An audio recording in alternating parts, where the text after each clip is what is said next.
Okay students, exercise 6.2 इस video में solve करेंगे। Class 9th mathematics NCERT book. Okay, exercise 6.2 question number 1 देखें students. In figure 6.28 find the values of x and y and then so that AB parallel to CD। Question समझ में आया? देखिए ये figure दे रखा है और इसमें आपको शो करना है कि AB CD के पैरेलल होगा, ये हमें शो करना है। Remaining 50 degree x y 130 degree angles दे रखे हैं। चलिए आइए सॉल्व करते हैं। क्वेश्चन नंबर 1, सबसे पहले फिगर ड्रॉ करते हैं। Okay,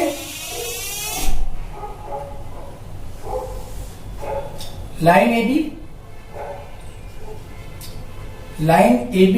and line C D. Okay, transversal line है, this is the transversal line. A B and C D को इंटरसेक्ट कर रही है, ठीक है ना, ट्रांसवर्सल लाइन होगी। This angle is 50 degree, this angle is x degree and this is y degree and this angle is 130 degree। Okay, तो students हमें फाइंड आउट क्या करना है? To find value of x, that means x की value find out करनी है। Okay, चलिए solve करते हैं। स्टूडेंट्स यहां पे देखें, ट्रांसवर्सल लाइन जो है सीडी लाइन को इस पॉइंट पे इंटरसेक्ट कर रही है। ओके, तो यहां पे आप जानते हो कि जब टू लाइंस एक दूसरे को इंटरसेक्ट करती हैं तो उस केस में क्या होता है? वर्टिकल अपोजिट एंगल फॉर्म होते हैं। तो यहां पे देखें, ये दोनों एंगल क्या है? वर्टिकल अपोजिट एंगल है और इनकी वैल्यू क्या होगी? इक्वल होगी। ठीक है, जब भी टू लाइंस क्रॉस करती हैं तो उनके जो वर्टिकली अपोजिट एंगल्स होते हैं, क्या होते हैं? इक्वल होते हैं। तो this angle equal to this angle होगा। इसी तरह से साइड में आप देखें, ये दोनों एंगल्स आपस में इक्वल हो जाएंगे क्योंकि ये दोनों वर्टिकली अपोजिट एंगल्स हैं। ओके, तो यही थ्योरम यहां पर यूज हम करेंगे। तो यहां पर देखो, y इक्वल टू 130 डिग्री हो जाएगा। रीजन क्या देंगे? Vertically opposite angle, vertically opposite angles, opposite angles. Okay, तो y एंगल हमें पता चल गया। ओके, अब अगेन देखिए, ट्रांसवर्सल लाइन जो है ए बी लाइन को इंटरसेक्ट कर रही है। तो यहां पे आप देखें कि जो लाइन ए बी है ट्रांसवर्सल लाइन को इंटरसेक्ट कर रही है और यहां पे ए बी क्या है? ये स्ट्रेट लाइन ना, यहां पे टू एंगल फॉर्म हो रहे हैं इस ट्रांसवर्सल लाइन पे, इस पॉइंट पे 50 degree and x degree.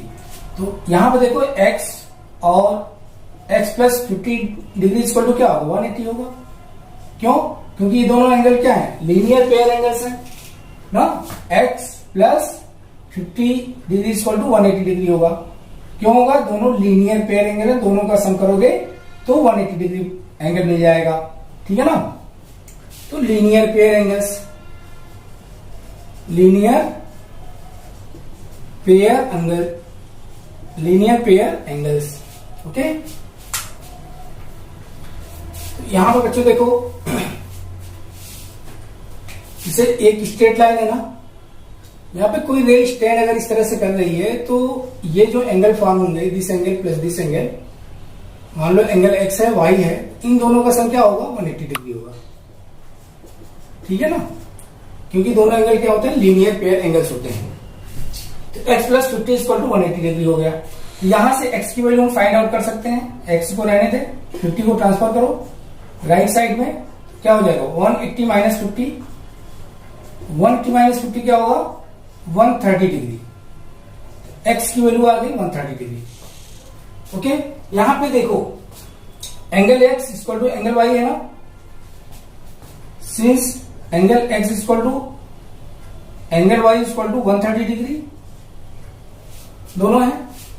And एक तो ये हो गया, एंड दूसरी बात क्या है? Angle x and Y both are alternate interior angle, x and also angle x and Y are alternate interior angle, alternate interior angle.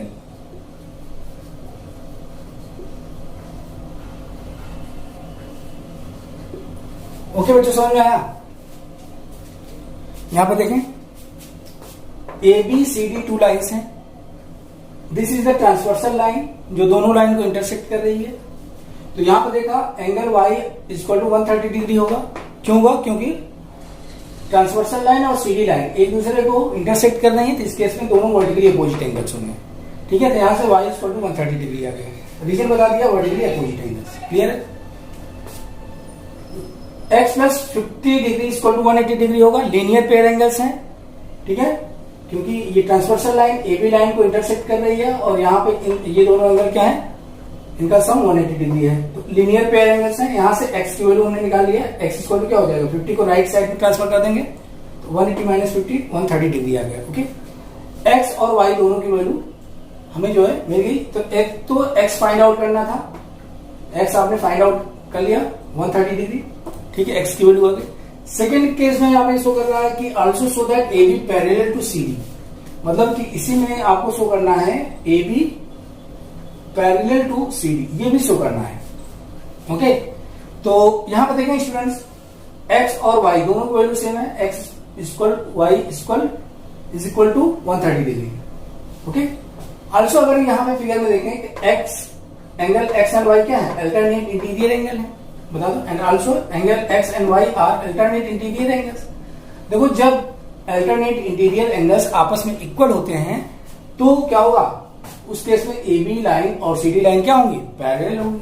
तो देयरफॉर आप बता सकते हो, therefore A B parallel to C D, ये prove करना था। समझ आ गया अच्छे से? Okay students, okay, now see the question number 2. Question number 2, in figure 6.29, if AB parallel to CD and CD parallel to EF and Y ratio Z is equal to 3:7, find X. Okay, तो यहां पर देखें AB parallel to CD है and EF parallel to CD है। ये दिया है figure, angle X Y Z। तो आइए सबसे पहले फिगर बनाते हैं, देन सॉल्व करते हैं। फिगर बना लेते हैं। Line A B, line A B है, then line C D line, then E F line, E F. Okay, this is the transversal line. ये ट्रांसवर्सल लाइन है। Angle Z, angle Y and angle X. Okay, देखें given क्या है, given right कर लेते हैं सबसे पहले। गिवन में है A B parallel to C D and C D parallel to E F. Okay, ये गिवन है। और सेकेंड इंफॉर्मेशन हमारे पास है y ratio z equal to 3:7। To find out हमें क्या करना है, टू फाइंड x की वैल्यू फाइंड आउट करनी है। चलिए प्रूव करते हैं, दैट मीन सॉल्व करते हैं। सबसे पहले देखें y ratio z equal to 3:7 दिया है, तो इसको इस तरह से हम राइट कर लेते हैं। y ratio z equal to 3:7। तो यहां से इनकी मेजर्ड वैल्यू राइट कर लेंगे। मेजर्ड वैल्यू ऑफ एंगल क्या हो जाएगा, y equal to 3k and z equal to 7k। Okay, जब रेशियो को हटाते हैं तो एक कांस्टेंट लगा देते हैं नंबर के साथ, तो y इक्वल टू 3k हो जाएगा, z इक्वल टू 7k हो जाएगा। ठीक है ना, इसका यूज करेंगे। चलिए अब देखें, since AB parallel to CD and CD parallel to EF, therefore AB parallel to EF। बात समझ में आया? ये थ्योरम है स्टूडेंट्स कि अगर टू लाइन किसी थर्ड लाइन के पैरेलल में है तो दोनों लाइन एक दूसरे के पैरेलल होंगी। तो लाइन AB CD के पैरेलल में है और लाइन EF CD के पैरेलल है, देयरफॉर AB एंड EF क्या होंगे? पैरेलल होंगे। तो AB पैरेलल टू EF हो जाएगा। ओके, तो अब देखें AB पैरेलल टू EF हो गया, एंगल X और Z क्या है? अल्टरनेट इंटीरियर एंगल है, ये दोनों इक्वल हो जाएंगे। यहां से X इक्वल टू Z हो जाएगा। Okay, X equal to Z, दोनों अल्टरनेट इंटीरियर एंगल है। क्या है? अल्टरनेट इंटीरियर एंगल है।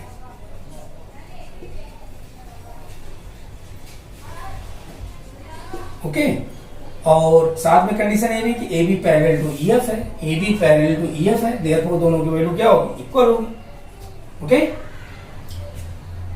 तो आगे सॉल्व करते हैं। यहां पे देखिए, यहां पे एंगल X प्लस Y की वैल्यू क्या होगी? 180 डिग्री हो जाएगी। यहां पे एंगल X प्लस, यहां राइट करते हैं, since X plus Y equal to 180 degree. क्यों? को इंटीरियर एंगल है, co interior angle, co interior angle. Okay बच्चों, को इंटीरियर एंगल है। क्यों? कि AB पैरेलल टू CD है, AB CD के पैरेलल है ना, तो same side angle, that means angle XY को इंटीरियर एंगल है, तो इनका सम क्या होगा? 180 डिग्री के इक्वल होगा। समझ में आ गया? चलिए अब देखें, इस इक्वेशन में x plus y equal to 180 degree है और यहां से x इक्वल टू जेड है और y इक्वल टू 3k और z इक्वल टू 7k। देखिए एक काम करते हैं, x के स्थान पे z पुट कर सकते हैं ना, x इक्वल टू जेड है, तो यहां से x plus y equal to 180 degree, तो यहां पर आप राइट कर सकते हो z plus y equal to 180 degree. We can write, या सिंपली आप समझो इसको इक्वेशन नंबर 1 मान लो, इसे 2 मान लो। ओके, इस तरह से राइट कर लो। तो from equation 1 and 2, from equation 1 and 2 क्या राइट कर सकते हैं? x के स्थान पे z पुट कर सकते हैं ना, x इक्वल टू जेड है, तो x के स्थान पे z राइट कर सकते हैं। Okay, z plus y equal to 180 degree. इतनी बात समझ में आ गई? z plus y equal to 180 degree. अब देखें स्टूडेंट्स, यहाँ पे y इक्वल टू 3k है, z इक्वल टू 7k है, दैट मीन्स y और z के स्थान पे हम 3k पुट कर सकते हैं। y के स्थान पे 3k और y के स्थान पे 3k एंड z के स्थान पे 7k। तो यहां से देखिए हो जाएगा, z के स्थान पे 7k पुट करेंगे, 7k प्लस और y के स्थान पे 3k equal to 180 degree add हो जाएंगे। क्या आ जाएगा? 7 प्लस 3 10k इक्वल टू 180, यहां से k इक्वल टू आ जाएगा 180 डिग्री डिवाइडेड बाई 10 से 180 कट कर देंगे तो k की वैल्यू क्या आ जाएगी? 18। ओके, k की वैल्यू 18 आ गई। यहां देखिए x क्या होगा? x इक्वल टू z है, x इक्वल टू z है, that means x equal to 7 के राइट कर सकते हैं। बात समझ में आया? यहां देखिए x इक्वल टू z है और z इक्वल टू क्या है? 7 के है, इसका मतलब x इक्वल टू 7 के हो जाएगा। बात समझ में आया? तो यहां से 7 मल्टीप्लाई 18, ठीक है ना, k की वैल्यू पुट कर देंगे तो मल्टीप्लाई कर लें, 7 8 जा 56 का 6, 7 1 जा 7 प्लस 5 12। एक्स की वैल्यू कितनी आ जाएगी 126 डिग्री। बात समझ में आया? क्लियर? इस तरह से एक क्वेश्चन सॉल्व हो जाएगा। ओके स्टूडेंट्स, नोट डाउन कर लें। रिमेनिंग क्वेश्चन नेक्स्ट वीडियो में सॉल्व करेंगे students. Thank you for watching my this video. Thank you very much.